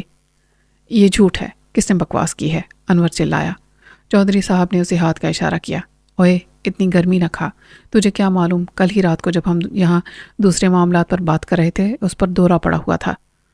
میں نے اپنے غصے کو قابو میں رکھا. جس نے بھی آپ سے ایسا کہا ہے غلط کہا ہے. تو بھی انور کی طرح کچھ نہیں جانتا اور پھر مجھے غلط کہہ رہا ہے. اوئے مردوں کو کہاں معلوم ہوتی ہیں یہ باتیں. کئی بار دورے پڑتے ہیں اس پر. میں تو دوڑا پڑتا ہی کہوں گا. عورتوں نے کہا کہ جن کا اثر ہے. کون عورتیں؟ وہی جو حویلی میں ہیں. سلونی بھی شامل تھی ان میں. سب سے پہلے اسی نے کہا تھا. تیری ماں کو اور بھابھی کو بھی معلوم تھا. چودھری بولا. مجھے کیوں نہیں بتایا کسی نے؟ تو کیا بڑا افلاطون ڈاکٹر ہے یا عامل ہے؟ ایسی باتیں مردوں کو نہیں بتائی جاتی. مجھے بھی کل ہی پتہ چلا. آج صبح طے ہوا کہ اسے درگاہ پر رکھا جائے. وہاں جنات کا علاج ہو جاتا ہے تو ٹھیک, ورنہ وہ بھی اپنا ہی گھر ہے. بھائی جی اس کا خیال رکھیں گے. میں نے برہمی سے کہا. میں آپ کا لحاظ ایک حد تک کر سکتا ہوں چودھری صاحب. وہ آپ کے بھائی ہیں اور انور کے سسر بھی بن جائیں گے, لیکن ان کی حقیقت سے آپ واقف ہیں. اور جو کچھ میں نے اپنی آنکھوں سے وہاں دیکھ رکھا ہے اس سے مجھے ان کی پیری مریدی کا سب فراڈ معلوم ہے. اور عورتوں کے ساتھ وہاں کیا ہوتا ہے؟ ریشم درگاہ پر نہیں, ان کے گھر میں رہے گی. اس کا وہاں خاص خیال رکھا جائے گا. چودھری نے سخت لہجے میں کہا. ہم نے جو کیا سوچ سمجھ کر کیا. انور غصے میں پیچ و تاب کھا رہا تھا مگر بے بس تھا. میں بھی سمجھ گیا تھا کہ ریشم کو یہاں سے کیوں نکالا گیا ہے. اس سازش کی کامیابی کا سہرا شاہینہ کے سر باندھا جا سکتا تھا. اسی کو ریشم سے عناد تھا. وہ یہ چاہتی تھی کہ روزینہ کے گھر میں آنے سے پہلے ریشم کا قصہ پاک ہو جائے. اس کو ایک قاتلانہ کوشش میں ناکامی ہوئی تھی. جن والی کہانی بھی اسی نے مشہور کی ہوگی اور اس مسئلے کا آسان حل بھی اسی نے بتایا ہوگا کہ جن اتارنے کے لیے تو گھر میں انتظام موجود ہی ہے. بدبخت لڑکی. اچھا تھا پہلی دفعہ میں ہی مر جاتی عزت آبرو سے۔ اب درگاہ پر ہر روز جیے گی اور ہر روز نئے عذاب کے ساتھ مرے گی۔ اسے سب سے بڑا جن اظہر شاہ چمٹ جائے گا۔ اس کا توڑ کسی عامل کے پاس نہیں ہے۔ شاہینہ نے یہ سارا ڈرامہ اتنی خاموشی سے کیا کہ گھر میں رہنے والوں کو اس کی خبر تک نہ ہوئی۔ اچھا ہوا کہ میں جذبات کی آتش فشانی دکھائے بغیر وہاں سے احتجاجاً واک آؤٹ کر گیا اور پھر بہت دیر تک اپنے کمرے میں کسی پاگل کتے کی طرح چکر لگاتا رہا۔ ریشم ایک مکروہ خاندانی سازش کی بھینٹ چڑھ گئی تھی اور میں خود کو مجرم سمجھنے پر مجبور تھا کیونکہ میں ہی اسے یہاں لایا تھا۔ گزشتہ رات چودھری صاحب نے مجھے روکے رکھنے کے لیے ایک جذباتی ناٹک کیا تھا۔ اس کا جو تھوڑا بہت اثر تھا وہ اب الٹا ہو گیا تھا۔ اب میرے یہاں رک کر انور کا دست راست بننے کا کوئی اخلاقی جواز نہیں رہا تھا۔ اب اور زیادہ ضروری ہو گیا تھا کہ میں بالکل پاگل ہو کے کسی کو قتل کرنے یا خود قتل ہونے سے پہلے اس منحوس جگہ کو چھوڑ دوں۔ انور جائے پھاڑ میں، یہاں مجھے ہمدردی تھی تو صرف ریشم سے، وہ نہ رہی تو میں یہاں کیوں رہوں؟ میں نے محسوس کیا کہ ریشم کو اپنے احساس سے خارج کرنا میرے بس کی بات نہیں۔ وہ ایک مظلوم اور فریب خوردہ لڑکی تھی جس کا اب کوئی نہیں تھا۔ وہی تھی جس نے میری زندگی بچائی تھی، بدنام کرنے والوں کی پرواہ کیے بغیر مجھے اپنے گھر میں پناہ دی تھی اور دن رات میری خبر گیری کی تھی۔ اس کی نیت صاف تھی، ضمیر صاف تھا، چنانچہ اس نے زبان خلق کی پرواہ نہیں کی تھی اور اس جرم کی سزا پائی تھی۔ جب اس کا باپ بھی قتل کر دیا گیا تو اسے اکبر جیسے بھیڑیے سے بچانا مجھ پر لازم ہو گیا تھا، مگر اس کو اکبر سے محفوظ رکھنے کی کوشش نے مجھے زندان میں پہنچا دیا تھا۔ اکبر کی یہ غلطی اس کے حق میں قدرت کی سزا بن گئی تھی۔ آج وہ منو مٹی تلے ایک ملازمہ کی قبر میں پڑا ہوا تھا اور اس کے نام کے کتبے والی ایک معمولی ملازمہ کی قبر پر اپنے پرائے فاتحہ خوانی کر رہے تھے۔ میرے جانے کے لیے وہی وقت سب سے مناسب تھا جب ریشم کو انور نے اپنی محبت کی پناہ میں لیا تھا۔ میں چلا جاتا تو لوٹ کے کبھی نہ آتا، مگر مجھے یہ اطمینان رہتا کہ ریشم محفوظ ہے اور خوش بھی ہے۔ اب یہ ناممکن لگتا تھا۔ اب صورتحال یکسر تبدیل ہو گئی تھی۔ سلونی نے انور سے جھوٹ بولا تھا کہ وہ ملتان کے راستے کراچی جا رہی ہے، یا شاید یہی سچ تھا، اس نے مجھے غلط بتایا تھا۔ ریشم کا معاملہ اوپر ہی اوپر دوسرے طریقے سے نمٹا دیا گیا تھا۔ وہ ایسی جگہ پہنچا دی گئی تھی جہاں سے نہ وہ خود نکل سکتی تھی اور نہ اسے میں نکال سکتا تھا۔ خود انور کے لیے ریشم تک رسائی ممکن نہیں رہی تھی۔ نہ روزینہ اس کی اجازت دے گی اور نہ روزینہ کا باپ یہ ہونے دے گا۔ وہاں زور زبردستی یا بدماشی بھی نہیں چل سکتی تھی۔ پیر صاحب کا حفاظتی حصار بہت مضبوط تھا، اور کوئی جگہ ہوتی تو انور اپنے بندوں کے ساتھ چڑھائی کرتا اور ریشم کو چھڑا لاتا۔ ریشم کا مستقبل غیر یقینی ہو گیا تھا۔ اس کا والی وارث کوئی بھی نہیں تھا اور اس کا خیر خواہ یعنی میں اور چاہنے والا انور بے بس تھے۔ لوگ مرنے والوں کو بھول جاتے ہیں، انور بھی بلاخر تھک ہار کر بیٹھ جائے گا۔ ایک دن سوچے گا اچھا ہی ہوا جنات نے اسے بڑی آزمائش سے بچا لیا، ورنہ 2 بیویوں کا عذاب بھی کم نہ ہوتا۔ آگے جو ریشم کا مقدر، وہ کسی مرید خاص کو عطا کی جا سکتی تھی اور خود پیر صاحب قبلہ اسے زوجہ ثانی ہونے کا شرف عطا کر سکتے تھے۔ ریشم کے خیال نے اس رات مجھے بڑی پریشانی میں مبتلا رکھا۔ اگر وہ سلونی کے ساتھ چلی جاتی تو میں مطمئن رہتا کہ بہت جلد کسی نہ کسی طرح مجھے اس کے ٹھکانے کا علم ہو ہی جائے گا۔ سلونی کے بارے میں انور نے جن خیالات کا اظہار کیا تھا وہ اس کے اشتعال اور بے بسی کے جذبات کی ترجمانی کرتے تھے۔ بلا شبہ سلونی کا ماضی ایسا ہی تھا۔ ایک دن اور رات میں امکانات کے صحرا میں خیالات کے گھوڑے دوڑاتا رہا اور سوچتا رہا کہ کیا ہو سکتا ہے اور کیا نہیں۔ اگلی رات انور خود میرے پاس آ گیا۔ اس کا چہرہ ایک شکست خوردہ آدمی کی ذہنی کیفیت کا ترجمان تھا۔ وہ بھی شاید سویا نہیں تھا۔ اس کی آنکھوں کے گرد ہلکے تھے اور وہ بیمار نظر آتا تھا۔ تو سارا دن باہر نہیں نکلا؟ اس نے پوچھا۔ ہاں، میری طبیعت کچھ ٹھیک نہیں تھی، میں نے مسکرا کر جواب دیا۔ ہمیں ایک دوسرے سے جھوٹ بولنے کی کیا ضرورت ہے؟ مجھے پتا ہے تو ناراض اور پریشان تھا میری طرح۔ میں انور نہیں ہوں، ملک سلیم اختر ہوں۔ جھوٹ؟ تو ملک سلیم اختر بھی نہیں ہے اور میں بھی وہ نہیں جو تھا۔ میں نے ریشم کو دھوکہ دیا۔ میں بڑا فن خان بنتا ہوں مگر میں محبت میں ثابت قدمی سے اس کے ساتھ کھڑا نہ رہ سکا۔ میں روزینہ کو قبول کرنے سے انکار نہ کر سکا، حالانکہ دل سے میں یہ نہیں چاہتا تھا کہ وہ میری شریک حیات ہو۔ میں نے کہا میں تیری بات سمجھ گیا۔ اس نے ایک گہری سانس لی۔ میں خاندانی زنجیروں کو توڑ نہیں سکا، بغاوت نہیں کر سکا، کچھ میری کمزوری، کچھ مجبوری۔ آج مجھے افسوس ہوتا ہے کہ میں واپس ہی کیوں آیا۔ چل چھوڑ انور، جو ہونا تھا ہو گیا، تو اپنی شکست کا اعتراف کرے نہ کرے کیا فرق پڑتا ہے، آگے کا سوچ۔ ابھی میرا دماغ معاوف ہے، میں کیا سوچوں؟ دیکھ انور، رونے اور پچھتانے سے کیا ہوگا؟ تقدیر سے کوئی نہیں لڑ سکتا۔ اب تو اپنے گھر کی فکر کر، اتنی بڑی جائیداد کا اکیلا مالک ہے، اس کو سنبھال، تجھ پر ماں باپ کی ذمہ داریاں ہیں، ایک بیوہ بھابھی کی، تیرے سوا کون ہے ان کا؟ مجھے نہیں لگتا کہ شاہینہ ماں باپ کے گھر جا کر بیٹھے گی، ان کی بیٹی ہے، وہ سپورٹ کر سکتے ہیں، ان کے پاس کسی چیز کی کمی نہیں، شاید خود بھابھی یہ پسند نہ کرے، اور اگر وہ چلی بھی جاتی ہے تو روزینہ آ جائے گی۔ انور نے آہ بھر کر کہا، بڑے مسائل ہیں میرے سامنے، میں پہلے ہی طے کر چکا تھا کہ اس کا اعتماد حاصل کرنے کے لیے میں کیا کہوں گا اور کیا نہیں۔ یہ تجھے بھی اندازہ ہوگا کہ تو جب روزینہ کے ساتھ ایک نئی زندگی شروع کرے گا تو حالات مختلف ہوں گے۔ ہزاروں لاکھوں لوگ جب مل کے زندگی کا سفر شروع کرتے ہیں تو ان کے درمیان امید اور اعتماد کا رشتہ ہوتا ہے، کوئی بدگمانی نہیں ہوتی جو تمہارے درمیان ہوگی۔ مانا تو بہت فراخ دل ہو گیا ہے اور مراد سے روزینہ کے تعلق کو اہمیت نہیں دیتا، لیکن روزینہ آئے گی تو اس کو دوہرے جذباتی دباؤ کا سامنا ہوگا۔ ایک یہ کہ وہ اتنی جلدی مراد کی موت کو بھلا نہیں سکتی، ایک تیری طرف سے بھی ڈر ہوگا کہ تو عام شوہروں کی طرح اس کی نوجوانی کی ایک جذباتی غلطی کو تمام عمر معاف نہیں کرے گا اور اسے تانے دے گا۔ میں اتنا کمینہ اور کم ظرف نہیں ہوں، مجھے معلوم ہے، لیکن روزینہ کو معلوم نہیں۔ تو اپنے رویے سے اس کا یہ خوف دور کرے گا، اسے اعتماد کی بنیاد فراہم کرے گا۔ اس کا دوسرا مسئلہ ہوگا یہ احساس کہ تو اسے نہیں، ریشم کو چاہتا ہے اور اس سے تو نے دباؤ کے تحت شادی کی ہے۔ تو یہ غلط بھی تو نہیں، مگر اس سچ کو کب تک زندگی میں زہر کھولنے کی اجازت دے گا تو؟ اس کو نہ جانے کتنا عرصہ تیرے ساتھ گزارنا ہے، ہو سکتا ہے ابا جی کی طرح رفاقت کی نصف صدی پوری ہو۔ اپنے رویے سے اس کو یقین دلانا تیرا کام ہے کہ مراد کی طرح ریشم بھی ماضی کا حصہ بن گئی ہے، ایک اس کی غلطی تھا، دوسری تیری، دونوں اسے بھلا چکے ہیں۔ مجھے انور کی آنکھوں میں احسان مندی اور شکر گزاری کے جذبات محسوس ہوئے اور وہ کچھ پرسکون ہو گیا۔ تیری باتوں نے مجھے بڑا حوصلہ دیا ہے، مگر ریشم کا کیا بنے گا؟ یہ جن وغیرہ کے ڈھکوسلے کا میں تو قائل نہیں، مجھے معلوم ہے اسے یہاں سے ہٹایا گیا ہے۔ تو روزینہ اور شاہینہ کی مرضی کے خلاف جائے گا تو بے سکونی یہاں رہے گی اور وہاں ریشم زیادہ غیر محفوظ ہو جائے گی۔ تو وہاں دخل بھی کیسے دے سکتا ہے؟ یہ کام تو مجھ پر چھوڑ دے۔ تو کیا کرے گا؟ وہ پیر تجھے کب گھاس ڈالے گا؟ میں بھی براہ راست مداخلت کی بیوقوفی نہیں کروں گا، میں بات کروں گا چودھری صاحب سے۔ وہ کب ریشم کی واپسی پر تیار ہوں گے؟ میں بھی واپسی کی بات نہیں کروں گا، میں تیری طرف سے یہ یقین دہانی کراؤں گا کہ تیرا ریشم سے کوئی تعلق نہیں ہوگا، اس کی گارنٹی میں دیتا ہوں۔ وہ بے شک وہاں رہے مگر اسے عزت آرام سے رکھا جائے، جن اتارنے کے لیے مریضوں کی طرح نہیں۔ یہ تو مشکل ہے کہ پیر صاحب اسے اپنی بیٹی جیسا سمجھ لیں۔ بڑے چودھری صاحب ان کی بیٹیوں کے سسر ہیں، ان کا ایک اخلاقی اور معاشرتی دباؤ ہے، ان کے مطالبے کو مسترد کرنا پیر صاحب کے لیے مشکل ہوگا۔ چودھری صاحب کو کسی دھمکی کی ضرورت نہیں کہ ان کی نہ مانی گئی تو یہاں ان کی بیٹی کو پریشانی ہو سکتی ہے۔ پیر صاحب نے دنیا دیکھی ہے، ہر بیٹی کے باپ کی طرح وہ منفی امکانات کو خود سمجھ لیں گے۔ یہ میں چودھری صاحب کو سمجھا دوں گا کہ وہ ریشم کے لیے درخواست نہ کریں، حکم دیں۔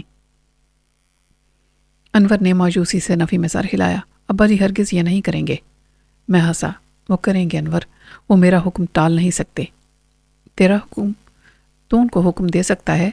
ہاں، میں کہہ سکتا ہوں کہ میں نے آپ کی ہر بات مانی ہے آج تک، آپ کے کہنے سے یہاں رک گیا ہوں۔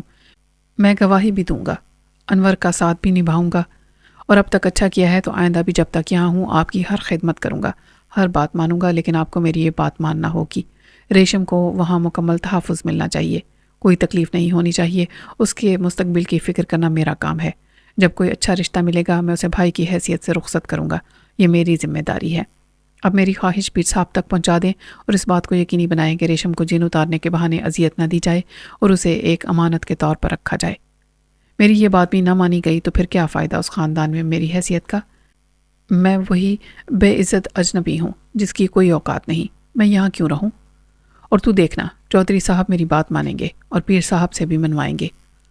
انور نے آپ دیدہ ہو کر میرے ہاتھ کو اپنے دونوں ہاتھوں میں تھاما اور بولا، تو کر سکتا ہے یہ کام ملک، مت پوچھ اس وقت مجھے کتنا سکون ملا ہے اور کتنا حوصلہ۔ بعد میں یہ ہو سکتا ہے کہ میں ریشم سے ملوں اور ملتا رہوں، پیر صاحب کو بھی اندازہ ہونا چاہیے کہ میں اہم ہوں، وہاں وہ میری امانت کے طور پر رہے گی۔ میں خون کے رشتے سے کچھ نہیں مگر جذبات کے رشتے سے ریشم کا بھائی ہوں، پوری سنجیدگی اور ذمہ داری کے ساتھ۔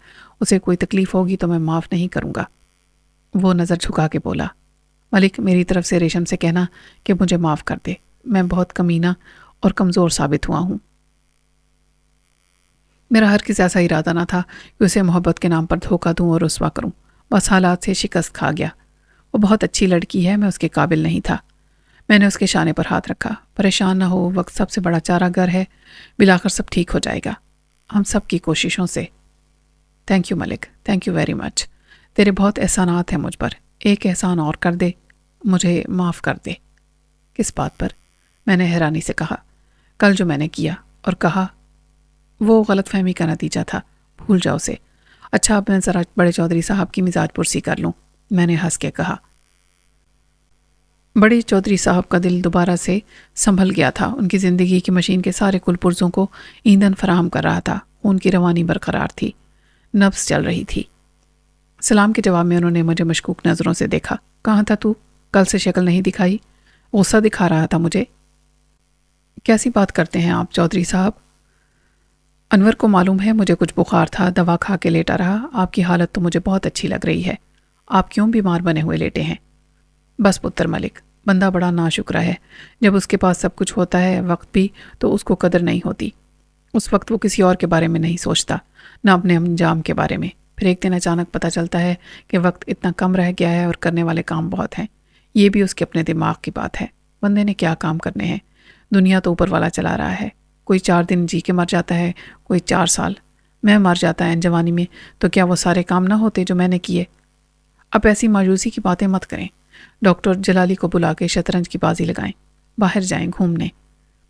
وہ اپنی بات جاری رکھتے ہوئے کہنے لگے، اب مجھے فکر ہو رہی ہے خام خواہ کہ میرے بعد کیا ہوگا، حالانکہ پتہ ہے سوئم ہوگا، چہلم ہوگا، جیسا سب کا ہوتا ہے، مگر انسان کی فطرت ہے۔ اب کبھی کبھی میں سوچتا ہوں کہ اکبر باہر ہی رہتا تو بہت خوش رہتا۔ کل سے مجھے لگتا ہے کہ اس کی شادی کے معاملے میں زبردستی کر کے میں نے اچھا نہیں کیا۔ وہ اس شادی سے بالکل بھی خوش نہیں ہے اور وہ ناخوش رہے گا ساری عمر، جیسے اکبر رہا، اور اس کی بیوی کو یہ ناخوشی قبول کرنا پڑی۔ آپ سمجھتے ہیں کہ اکبر بھی شاہینہ کے ساتھ خوش نہیں تھا؟ یار کیوں نہیں سمجھوں گا میں، آخر باپ ہوں، 24 گھنٹے دیکھتا ہوں، سنتا ہوں، محسوس کرتا ہوں۔ کیا ضرورت تھی مجھے زبردستی کی، اپنے فیصلے کو انا کا مسئلہ بنانے کی؟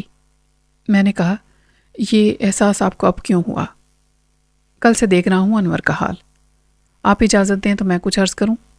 چودھری نے حکے کی ربڑ والی نلکی اٹھا لی جو خادم ابھی رکھ کے گیا تھا۔ یہ عرض کرنا کیا ہے، بول۔ تو کیا اکبر بادشاہ کے سامنے کوئی غلام ہے جس کو ڈر ہے کہ تلوار سے اس کا سر اڑا دیا جائے گا؟ اگر ایک لفظ غلط بولا؟ میں نے کہا، ریشم کو گھر سے نکال کر آپ نے اچھا نہیں کیا۔ چودھری اپنی ٹینشن کو دھوئیں میں اڑاتا رہا۔ اس پر جن آتے تھے، آپ جانتے ہیں کہ یہ غلط ہے۔ صحیح کیا ہے؟ اس نے میری طرف دیکھے بغیر کہا۔ روزینہ، اس کی بہن، انور کی ماں، ان سب کو حویلی میں ریشم کا وجود برداشت نہیں تھا۔ وہ جن کی طرح انور پر سوار تھی۔ آپ سب نے انور کو بچایا، جن کو نکال دیا، مگر حویلی پر اس کا آسیب سوار ہے۔ آپ چاہتے تھے کہ میں ریشم سے شادی کر لوں، یہ ناممکن تھا، چنانچہ آپ نے اسے جلا وطن کر کے پیر صاحب کے حوالے کر دیا۔ یہ آسان تھا۔ آپ نے بہت ظلم کیا چودھری صاحب، انور پر، ریشم پر، اور مجھ پر بھی۔ خاموشی کے ایک اور اعتراف جرم جیسے وقفے میں چودھری اپنے غصے سے لڑتا رہا۔ ہر آدمی پہلے اپنے گھر کو دیکھتا ہے۔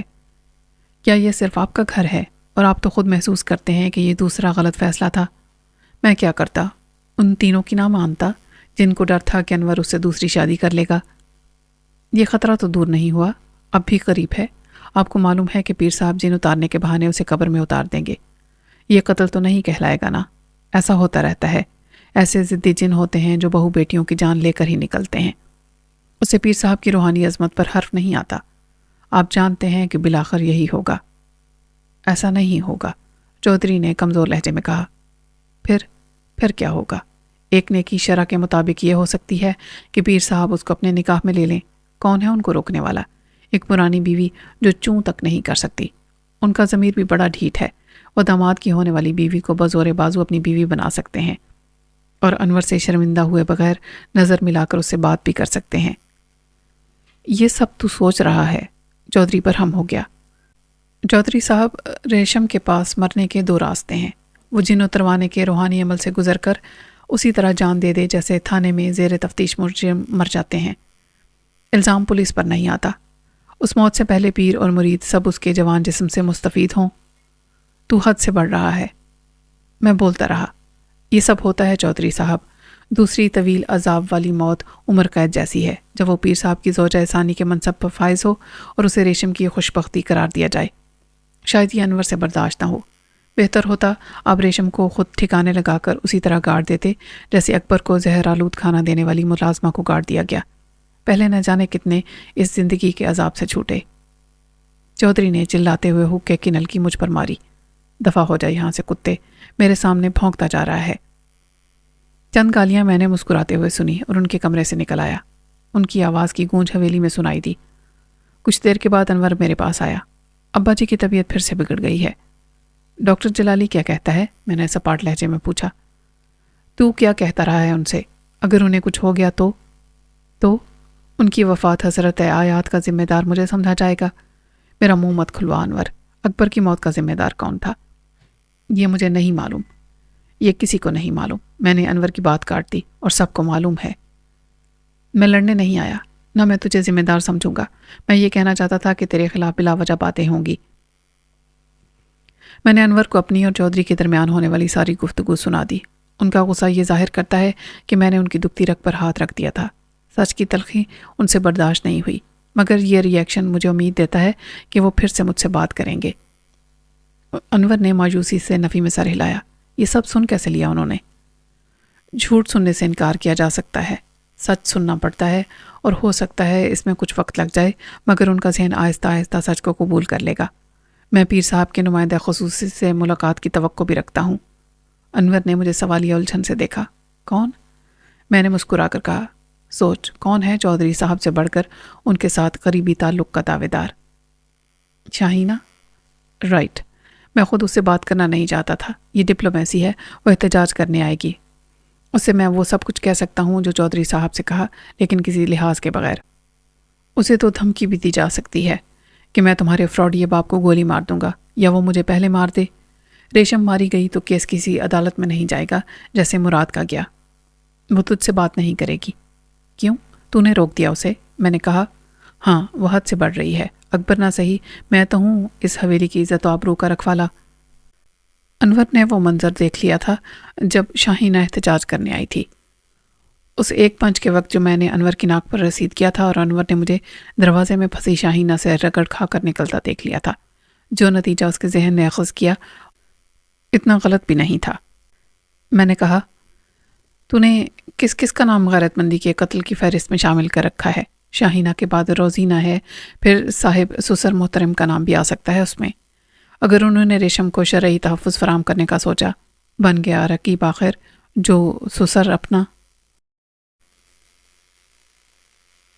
ملک سب کے خلاف زہر افشانی کر کے سب کی دشمنی مت مول لے، اتنا ہی سچ بول جتنا برداشت کیا جا سکے۔ میں نے کہا، میرے دماغ میں کوئی ابہام نہیں، تو پیچھے ہٹ گیا ہے کیونکہ تیری پوزیشن روزینہ کی وجہ سے خود ریشم کی نظر میں خراب ہو چکی ہے، لیکن میں ریشم کے لیے وہی جذبات رکھتا ہوں جو تھے۔ مجھے اس کو تحفظ فراہم کرنا ہے، خواہ اس میں میری جان چلی جائے، میں اس کو ہرگز واپس نہیں لانا چاہتا۔ تجھ پر نہ کوئی اخلاقی دباؤ ہوگا نہ جذباتی، یا اسے میرے حوالے کر دیا جائے اور مجھے اس کے ساتھ جانے کی اجازت دی جائے، یا اسے اتنی ہی غیرت اور حفاظت کی گارنٹی حاصل ہونی چاہیے جو آج روزینہ کو حاصل ہے۔ اس کے وہاں رہنے پر مجھے کوئی اعتراض نہیں، لیکن کوئی کام اس کی مرضی کے خلاف زبردستی نہ ہو۔ تو پیر صاحب کی پگ نیچی نہیں کر سکتا۔ مجھے کوئی خواہش بھی نہیں ہے۔ جو ہوا کسی کو معلوم نہیں، جو ہوگا وہ بھی اندر کی بات ہے، کسی کو معلوم نہیں ہوگا۔ یہ کام چودھری صاحب کا ہے، وہ مجھے رکھنا چاہتے ہیں تو میرے لیے کچھ کریں۔ وہ اپنی بہو کو بھی کہہ سکتے ہیں کہ باپ کو سمجھائے، ورنہ ان کے پاس ورنہ کا ہتھیار ہے۔ اور تو مطمئن رہے، چودھری صاحب اتنی جلدی ہمارا ساتھ چھوڑنے والے نہیں ہیں۔ وہ جیسے چل رہے ہیں چلتے رہیں گے۔ یہ تو کیسے کہہ سکتا ہے اتنے یقین کے ساتھ؟ کیا ڈاکٹر جلالی نے انہیں ناقابل علاج اور ان کی حالت کو دیکھتے ہوئے دوا کی جگہ دعا کا فارمولہ اپنا لیا ہے؟ نہیں، اس کی کسی بات سے نا امیدی ظاہر نہیں ہوئی۔ وہ پر امید نہ ہوتا تو علاج جاری نہ رکھتا۔ یہ کام نہ وہ دباؤ میں کر رہا ہے نہ لالچ میں۔ بے شک وہ خود بھی بہت مایوس ہے، پچھتاوے کے ڈپریشن میں مبتلا ہے، مگر وہ چاہتے ہیں کہ جو ہوا غلط ہوا اس کو صحیح کر دیں اور مرنے سے پہلے کر دیں۔ انور اٹھا، میں ذرا دیکھ لوں انہیں۔ میں نے کہا، انور ایک بات تجھ سے بھی کہنی تھی۔ اس نے مجھے سوالیہ نظر سے دیکھا۔ ایک بات؟ ہاں، ابھی ایک بات۔ اگر میں رہتا ہوں تو مجھ پر اعتماد رکھ۔ اگر میں سب کی طرح گھر کا فرد ہوں تو بھابھی کے معاملے میں مجھے غیر مت بنا۔ ایک بار وہ تجھے جواب دے چکی ہے میرے سامنے، دوسرا موقع نہ آئے تو اچھا ہے۔ وہ کچھ دیر مجھے گھورتا رہا، پھر جواب دیے بغیر چلا گیا۔ میں لگی لپٹی رکھنے کا قائل نہیں تھا۔ ریشم کے یوں زبردستی نکالے جانے کو انور نے اتنا سیریس نہیں لیا تھا جو اس کی خود غرضی تھی اور کمین کی۔ مجھے اس واقعے نے جھنجھوڑ کر رکھ دیا تھا، لیکن پاگل نہیں کیا تھا۔ ابھی عقل کی کمان میرے ہاتھ میں تھی۔ میں اپنا ری ایکشن ظاہر کر رہا تھا اور میری خواہش تھی کہ ریشم کو جلد از جلد تحفظ مل جائے۔ تاہم یہ فقط آرزو کی بات نہیں تھی۔ میں جلد بازی میں ایسا کوئی قدم نہیں اٹھا سکتا تھا جس سے نہ مرض رہے اور نہ مریض۔ میری پیشین گوئی کسی عالم غیب کی طرح ثابت ہوئی۔ شام کے وقت میری چودھری صاحب کی طرف سے پھر طلبی ہوئی۔ میں گیا تو وہ پھر نارمل تھے۔ دوا، دعا اور جینے کی خواہش سب کا مشترکہ اثر تھا۔ ادھر بیٹھ بندے دا پتر بن کے، انہوں نے حکم دیا۔ میں بیٹھ گیا۔ اور آپ کھڑے ہو جائیں، باہر جائیں، واک کریں یا ڈاکٹر جلالی کی رولز رائس میں لانگ ڈرائیو پر جائیں۔ اچھا، انہوں نے کچھ دیر سوچا۔ تو کیوں نہیں لے جاتا مجھے؟ میں نے کہا، میری خوش قسمتی ہوگی اگر آپ مجھے خدمت کا موقع دیں گے۔ انہوں نے ہاتھ بڑھایا۔ اٹھا مجھے، گاڑی کدھر ہے؟ میں ان کو برآمدے تک لایا۔ اتنی دیر میں گاڑی سامنے آ گئی۔ پیسنجر سیٹ پر بیٹھ کے انہوں نے حکم دیا، اور کوئی نہیں ہوگا ہمارے ساتھ۔ ڈرائیور فوراً اتر گیا اور اس کی جگہ میں بیٹھ گیا۔ میں سمجھ گیا تھا وہ مجھ سے اکیلے میں بات کریں گے اور میرے ساتھ باہر جانے کا مقصد بھی یہی ہے۔ ان کی ہدایات کے مطابق میں گاڑی کو نہر کے کنارے کنارے آہستہ آہستہ چلاتا گیا۔ ایک جگہ انہوں نے رکنے کے لیے کہا۔ یہ نہر کا موڑ تھا اور یہاں گھنے درخت تھے جو پانی پر جھکے ہوئے تھے۔ درمیان میں پرانے وقتوں کی سیمنٹ کی بینچ لگی ہوئی تھی۔ میں نے تیری بات پر غور کیا، مگر ملک یہ مشکل ہے، انہوں نے بیٹھنے کے بعد کہا۔ مشکل کچھ نہیں چودھری صاحب، اگر آپ کوشش کریں، لیکن آپ نے کوشش بھی نہ کی تو میرے لیے بھی مشکل ہوگی۔ میں بھی وہ نہیں کر سکوں گا جو آپ چاہتے ہیں۔ کیا مطلب؟ مطلب یہ کہ پھر میرا حویلی میں بھی رہنا مشکل بلکہ ناممکن ہو جائے گا۔ اگر یہاں میری بات کی کوئی اہمیت نہیں، کہنے سے کوئی اپنا نہیں ہوتا، غیر ہی رہتا ہے۔ تو بلیک میل کر رہا ہے مجھے؟ آپ کہہ سکتے ہیں، لیکن کوئی میری معمولی سی بات نہ مانے تو پھر مجھ سے اتنی توقعات بھی نہ رکھے۔ اب میرے لیے زبان نہیں ہلا سکتے، کچھ بھی نہیں کرنا تھا آپ کو پیر صاحب سے فون پر بات کرنے کے سوا۔ آپ انہیں بلا کے بھی بات کر سکتے تھے۔ ڈر کس بات کا ہے آپ کو؟ وہ بھائی ہیں آپ کے۔ اگر آپ ان کی مانتے ہیں اور اپنی زبان کا پاس رکھتے ہیں تو ان سے اپنی بات کیوں نہیں منوا سکتے؟ تو نہیں سمجھتا، اگر اس نے انکار کر دیا تو میری بے عزتی الگ ہوگی اور تعلقات بھی خراب ہوں گے۔ چلیں، آپ خود بات نہ کریں، اپنی بہو سے کہیں وہ باپ سے بات کرے۔ بہو تو آپ کو انکار نہیں کر سکتی۔ کہنا صرف یہ ہے کہ اس کا جن نہ اتاریں، وہ ٹھیک ہے، اسے عزت اور آبرو کے ساتھ اپنے گھر میں ایک کمرے میں رکھیں، اور یہ مطالبہ 2 لڑکیوں کے سسرال کی طرف سے ہے۔ آپ روزینہ سے بھی کہہ سکتے ہیں، اتھارٹی کے ساتھ۔ چودھری چپ چاپ بیٹھا، بائیں جانب غروب ہوتے سورج کو دیکھتا رہا۔ تو نہیں جانتا ملک، اس سے بڑے مسائل پیدا ہو سکتے ہیں۔ آپ کے لیے کیسے مسائل؟ تو سیانہ بندہ ہے، سمجھنے کی کوشش کر۔ وقت کی کمان میرے ہاتھ سے نکل گئی ہے، کیونکہ میری حکومت ختم ہو گئی ہے۔ زندگی خدا حافظ کہہ رہی ہے، میرے جانے کا وقت آ گیا ہے۔ اور جانے والے افسر کی مانتا ہے کوئی؟ آنے والے کا انتظار کرتے ہیں سب۔ بات وہی ہے چودھری صاحب، آپ حکومت ولی سے نہیں، اپنی بے عزتی کے خیال سے ڈرتے ہیں۔ آخر میں نے مانی ہے نا آپ کی بات، وہ سب بھی مانیں گے، اور انکار کرتے ہیں تو کر دیں۔ آپ کہہ کر تو دیکھیں، صاف کوئی نہیں کہے گا کہ یہ نہیں ہو سکتا۔ ان کا انکار یوں سامنے آئے گا کہ کچھ نہیں ہوگا، 2-4 دن میں پتہ چل جائے گا۔ اور اس کے بعد، میں نے مضبوط لہجے میں کہا، پھر آپ کچھ نہ کریں، میں کروں گا جو کرنا ہے اپنی ذمہ داری پر۔ پاگل مت بن، اس پیر سے تو ٹکر نہیں لے سکتا، مارا جائے گا۔ تیسرا کوئی راستہ ہی نہیں ہے چودھری صاحب، میرے ساتھ کیا ہوگا اس کی آپ فکر نہ کریں۔ کم سے کم مجھے یہ افسوس تو نہیں رہے گا کہ میں کچھ نہ کر سکا اور مارا گیا۔ میں اپنے ضمیر پر یہ بوجھ لے کر جینا نہیں چاہتا۔ تو یہ نہر دیکھ رہا ہے، انگریز نے نکالی تھی ہماری زمینوں پر سے۔ دونوں طرف والوں کو کتنا فائدہ پہنچا، اس 100 سال میں کتنا پانی یہاں سے بہہ کر گیا۔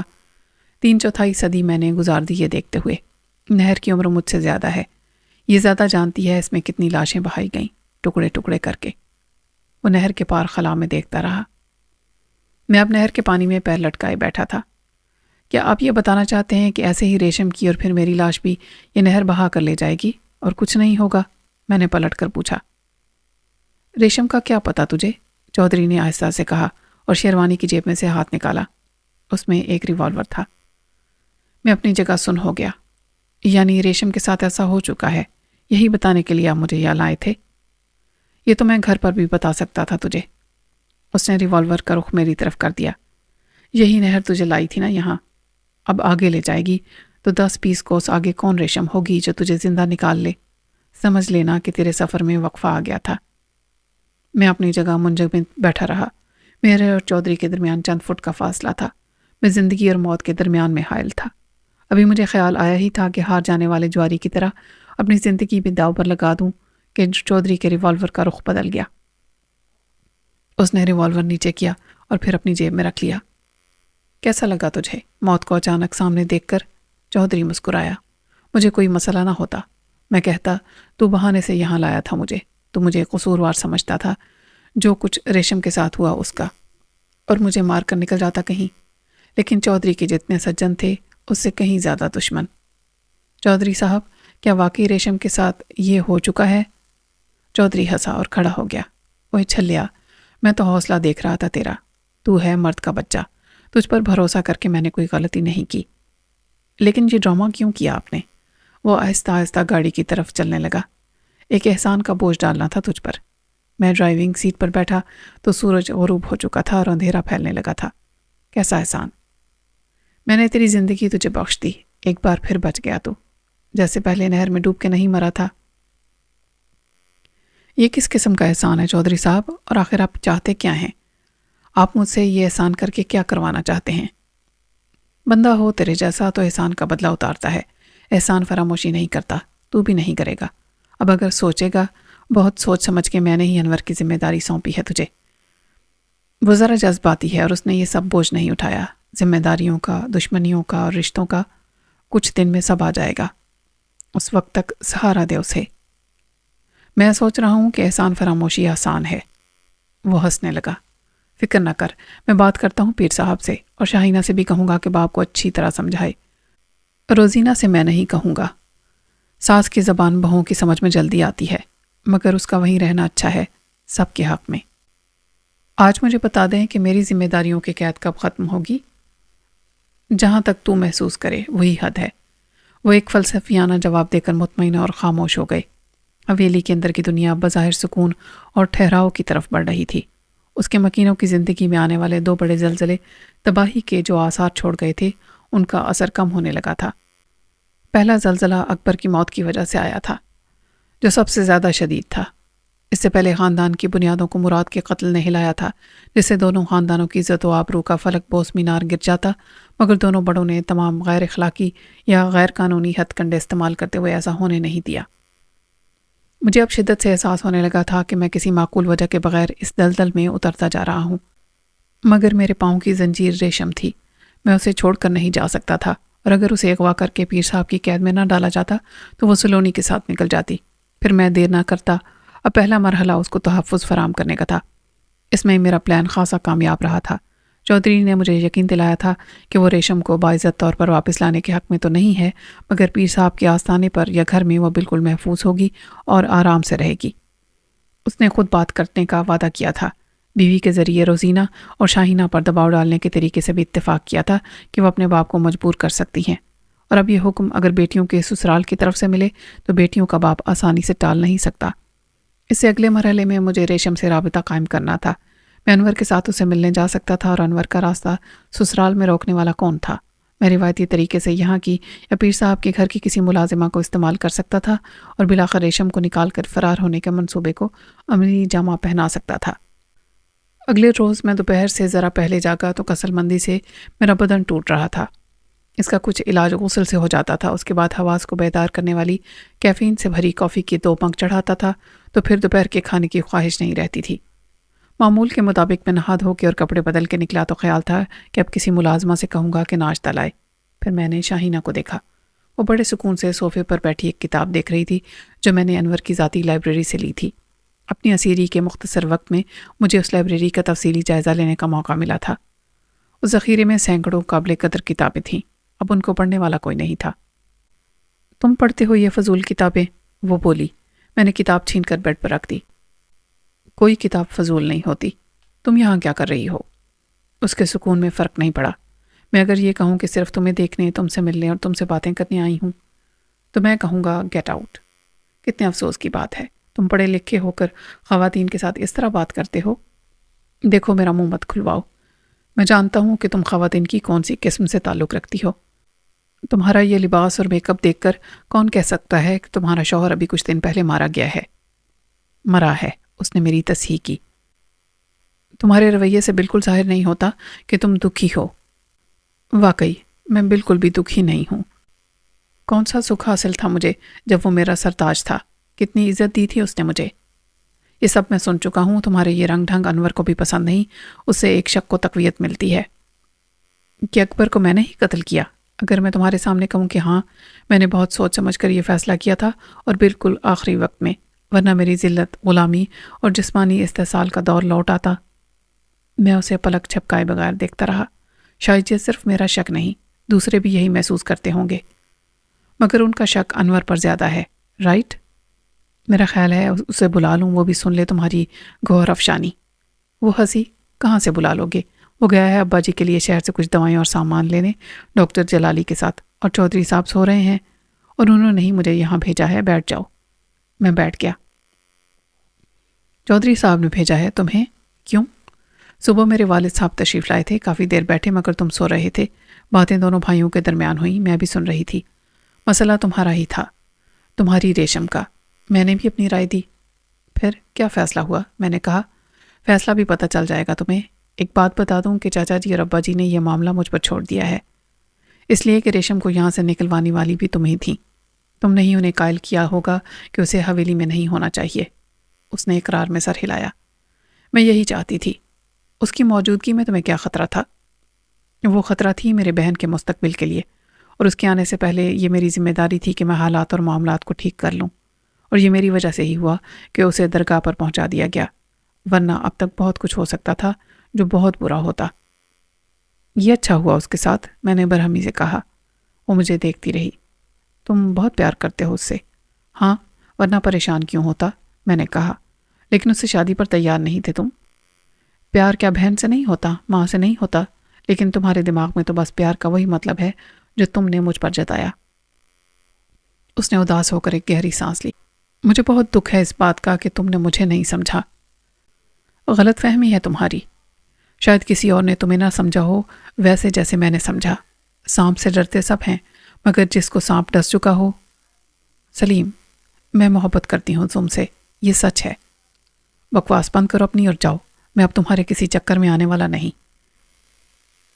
ایک دم سے اس کی آنکھوں میں آنسو آ گئے۔ مجھے معلوم تھا تم مجھ پر اعتبار نہیں کرو گے، یہ معلوم نہیں تھا کہ اتنی نفرت کرتے ہو تم مجھ سے، اتنا برا کیوں سمجھتے ہو مجھے۔ تمہاری قسم، میں نے آج تک کسی اور کی طرف نظر اٹھا کے نہیں دیکھا، لیکن تمہیں جب پہلی بار دیکھا تھا اسی وقت سے میں وہ نہ رہی جو کہ تھی۔ ایسے پہلے کبھی محسوس نہیں کیا تھا میں نے۔ خدا کے لیے شاہینہ، مجھے بخش دو۔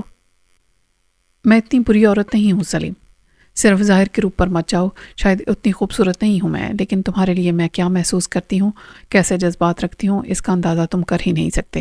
مجھے ایسے مت ٹھکراؤ۔ تم پاگل ہو گئی ہو شاہینہ۔ ہاں، تمہاری محبت نے پاگل کر دیا ہے مجھے۔ اگر تم نہ آتے میری زندگی میں تو شاید میں وہ سب نہ کرتی جو میں نے کیا۔ میں اکبر کے ساتھ پہلے جیسی زندگی گزارتی رہتی، لیکن اب دل کے ہاتھوں مجبور ہوں۔